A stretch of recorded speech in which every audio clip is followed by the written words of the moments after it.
नमस्कार, आप देख रहे हैं न्यूज 24। आपके साथ मैं हूं रवि ठाकुर। महाराष्ट्र में मराठा आंदोलन की आग थमने का नाम नहीं ले रही है। एक तरफ मराठा आरक्षण की मांग को लेकर मनोज जारंगे का आमरण अनशन जारी है, तो दूसरी तरफ राज्य में आंदोलनकारियों का प्रदर्शन उग्र और हिंसक हो रहा है। प्रदर्शनकारियों के निशाने पर राजनेताओं के घर और दफ्तर आ चुके हैं। महाराष्ट्र की शिंदे सरकार कुणबी समाज के आरक्षण से हिस्सा निकालकर मराठाओं को देने की बात कह रही है और महाराष्ट्र सरकार की सोच ने कुणबी समाज को भी नाराज करना शुरू कर दिया है।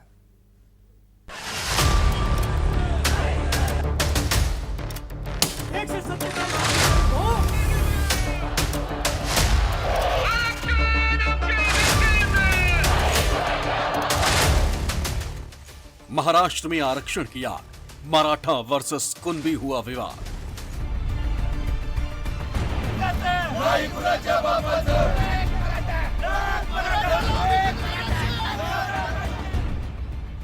जारंगे का आंदोलन जारी, आरक्षण पर सियासत भारी।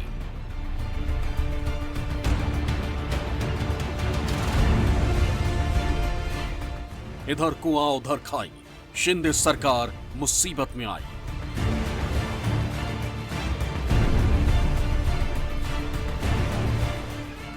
हिंसा, आगजनी, तोड़फोड़, प्रदर्शन।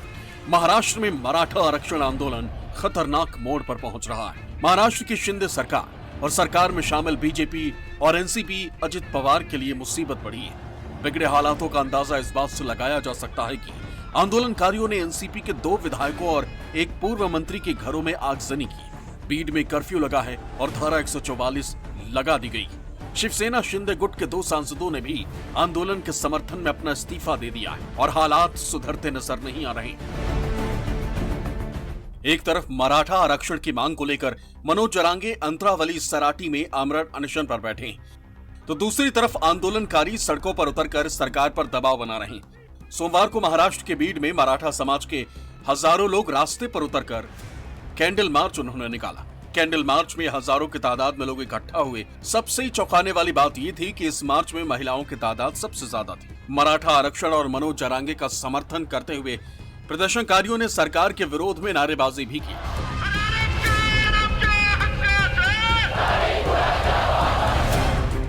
सोमवार को बीड में हुआ कैंडल मार्च भले ही शांतिपूर्ण था, लेकिन बीड में बहुत सी जगहों पर मराठा आरक्षण आंदोलन हिंसक हुआ है।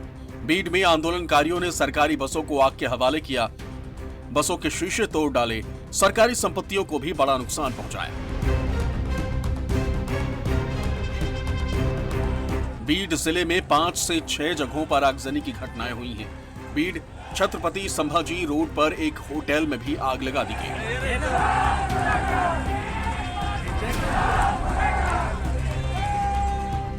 बीड में 2 दिन पहले हुई हिंसा में राजनेताओं के घर और ऑफिस को निशाना बनाया गया था। उस वक्त का सीसीटीवी फुटेज सामने आया है। बीड में शिंदे गुट के जिला प्रमुख सचिन मुलुक के कार्यालय पर पथराव का सीसीटीवी फुटेज है। फुटेज में मुलुक के दफ्तर और होटल पर भारी पथराव देखने को मिल रहा है।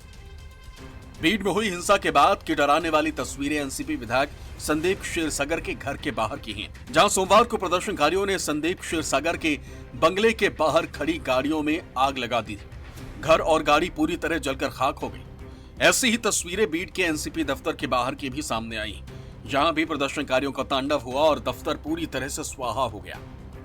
इनके अलावा एनसीपी विधायक प्रकाश सोलंकी, विधायक जयदत्त क्षीरसागर के बंगले में भी आग लगा दी गई। इसके अलावा माजलगांव नगर परिषद के कार्यालय में आग लगा दी गई। वहीं एक दमकल गाड़ी को भी आग के हवाले कर दिया गया। बीड जिले में हिंसा और आगजनी के बाद जिला कलेक्टर ने पूरे जिले में कर्फ्यू और धारा 144 लागू कर दी और बेवजह निकलने वालों की पुलिस पूरी खबर ले रही।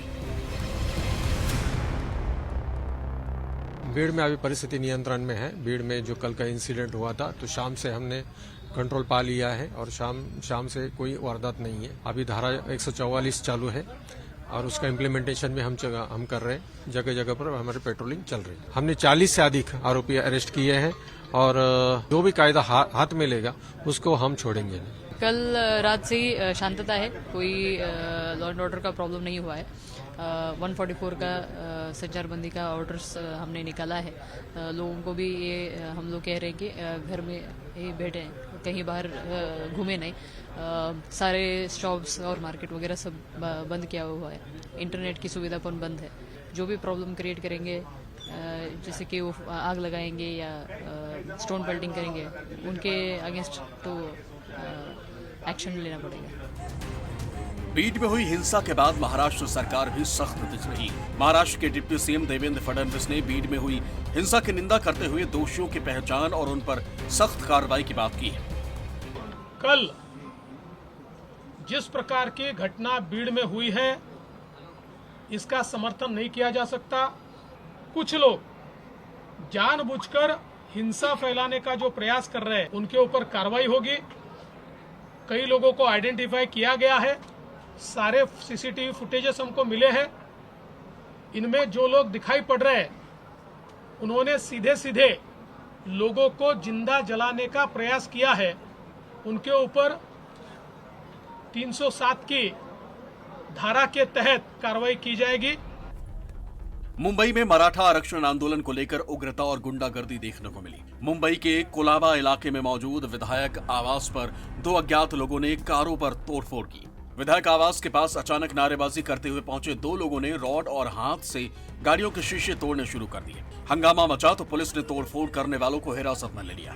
जानकारी के मुताबिक जिन गाड़ियों में तोड़फोड़ की गई वो मंत्री हसन मुशर्रफ के काफिले की गाड़ी है। गाड़ी में ड्राइवर सोया हुआ था, लेकिन इस हमले में ड्राइवर को चोट नहीं आई।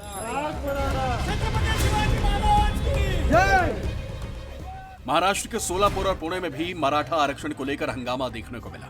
सोलापुर में भी मराठा आरक्षण का समर्थन कर रहे आंदोलनकारियों ने रेल की पटरी पर बैठकर हंगामा किया।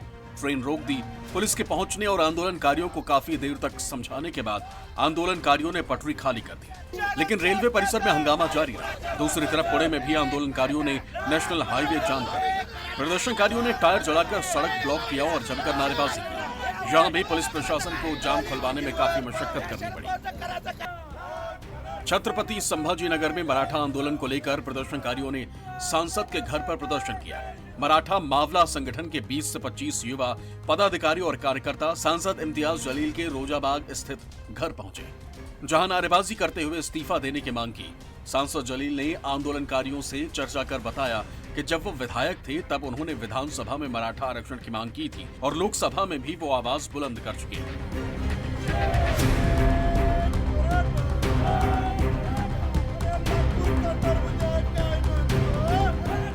मराठा समाज के युवक यहाँ पे आए थे और उनकी ये मांगनी थी कि मैंने भी अपनी खासदारकी का रेजिग्नेशन देना चाहिए और मराठा समाज का जो आरक्षण के लिए जो मांगनी है उनकी, वो मांगनी के बारे में समर्थन देना चाहिए। तो मैं उनको साफ शब्दों में कहा, मैं अगर रिजाइन कर दूंगा तो सरकार बड़ी खुश इस वजह से हो जाएंगी कि उनसे सवाल करने वाला कोई रहेगा नहीं, क्योंकि सत्ता में बैठे हुए लोग तो अपनी ही सरकार के खिलाफ आवाज नहीं उठाएंगे। मेरी ये मांगनी है कि आप नरेंद्र मोदी साहब मराठा रिजर्वेशन के लिए आप अगले हफ्ते है तो कम से कम 2 दिन का 3 दिन का अधिवेशन, विशेष अधिवेशन बुलाइएगा और इसके ऊपर चर्चा करिए। सांसद इम्तियाज जलील से मिलकर निकले आंदोलनकारियों ने शिंदे सरकार को मराठा आरक्षण पर जल्द से जल्द फैसला लेने का अल्टीमेटम दे दिया। जो लोक प्रतिनिधि है, इन्होंने भी आरक्षण के ऊपर बोलने को होना। जब तक ये बोलेंगे नहीं तब तक विधानसभा हो, लोकसभा हो, वहां पे ये आवाज घुलेगा नहीं। इनको बोलने लगाने के वास्ते आज हमारा जो रोष हम लेके आए थे, उन्होंने बोला हाँ मैं आते वाले, हमने उनका राजीनामा मांगा था, लेकिन वो बोला रहा ठीक है मैं राजीनामा दूंगा तो अधिवेशन में बोलेंगे कौन।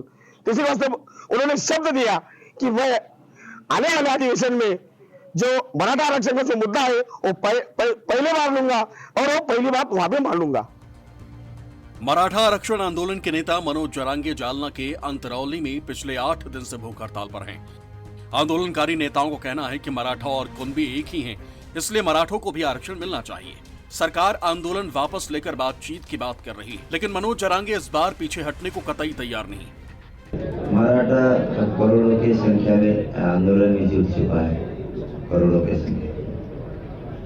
इससे और एक हमको फायदा हो गया। मराठा भारत देश के सभी राज्य के मराठी हमारे पीछे खड़े हो गया। क्यों नहीं दिया? हम है, हमारा है, वो हमारा हक का क्यों नहीं दे रहे? इस शांति का युद्ध सरकार को नहीं पेलेगा। आगे आगे देखो, नहीं पेलेगा।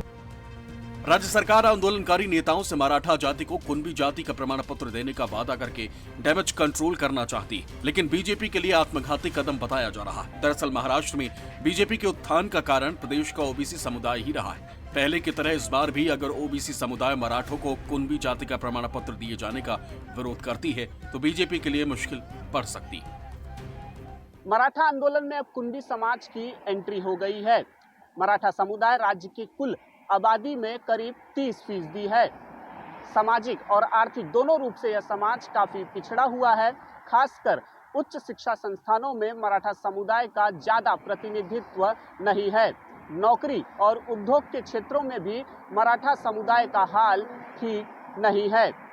अब मराठा समुदाय को कुणबी समाज के ओबीसी कोटे में फिट करने की कोशिश सरकार कर रही है। मराठा आरक्षण मुद्दे में कुणबी समाज के एंट्री होने से कुणबी समुदाय की नाराजगी भी सरकार से बढ़ रही है। सबसे पहले आपको बताते हैं कि महाराष्ट्र में ओबीसी का दर्जा प्राप्त कुणबी समुदाय कौन है। दरअसल आजादी के समय जो मराठा महाराष्ट्र में थे उनमें से ज्यादातर लोगों को कुणबी मराठा का आरक्षण हासिल है। खासतौर से कोकण इलाके में मौजूद मराठा समुदाय को कुणबी मराठा आरक्षण मिला हुआ है, लेकिन आजादी के वक्त मराठवाड़ा के 8 जिले हैदराबाद के अधीन थे। 17 सितंबर 1948 को मराठवाड़ा निजाम शासन से मुक्त हुआ था। उसके बाद मराठवाड़ा को महाराष्ट्र में शामिल किया गया। इसके लिए मराठवाड़ा के मराठों को कुणबी मराठा का दर्जा नहीं दिया गया। मराठा आरक्षण को लेकर मुख्यमंत्री के साथ हुई मराठा प्रतिनिधिमंडल की मीटिंग से भी कोई हल नहीं निकल पाया।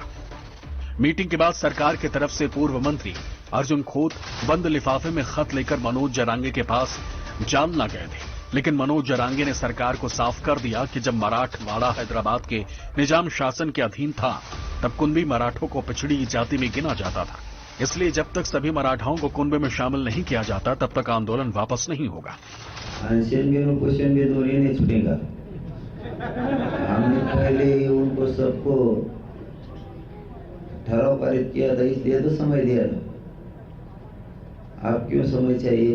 आके बोलो, इधर मेरे सामने आओ जरा, पीछे मत बोले मारो, सामने आओ, बताओ क्यों चाहिए, किस लिए चाहिए, कैसा रिजर्वेशन मराठों को देने वाले तुम, कितने दिन में देने वाले, अब क्या करने वाले, ये सब हमको बताओ पहले, फिर मराठी देखेंगे देना है या नहीं देना, नहीं तो 5 मिनट भी नहीं मिलेगा। सरकार के तमाम कोशिशों के बाद भी फिलहाल पूरे महाराष्ट्र में आंदोलन जारी है।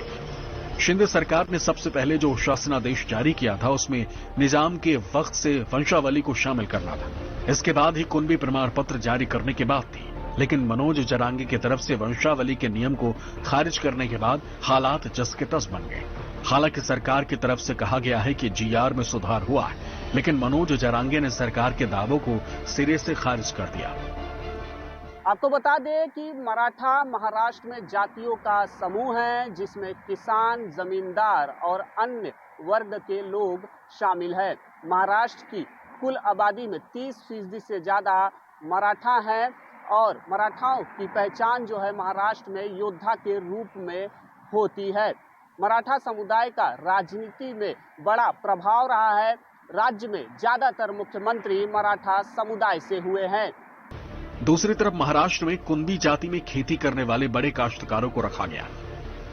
महाराष्ट्र में कुणबी समाज को जातियों का एक समूह भी कहा जाता है। ओबीसी को जब महाराष्ट्र में आरक्षण मिला तो उसमें 72 जातियां थी। महाराष्ट्र की कुल जनसंख्या का 20% के करीब कुणबी, और अगर इसमें करीब 30% मराठाओं को शामिल किया जाता है तो कुणबी की संख्या बहुत ज्यादा बढ़ जाएगी। यही वजह है कि कुणबी समाज में मराठाओं की एंट्री ओबीसी समाज को मंजूर नहीं है।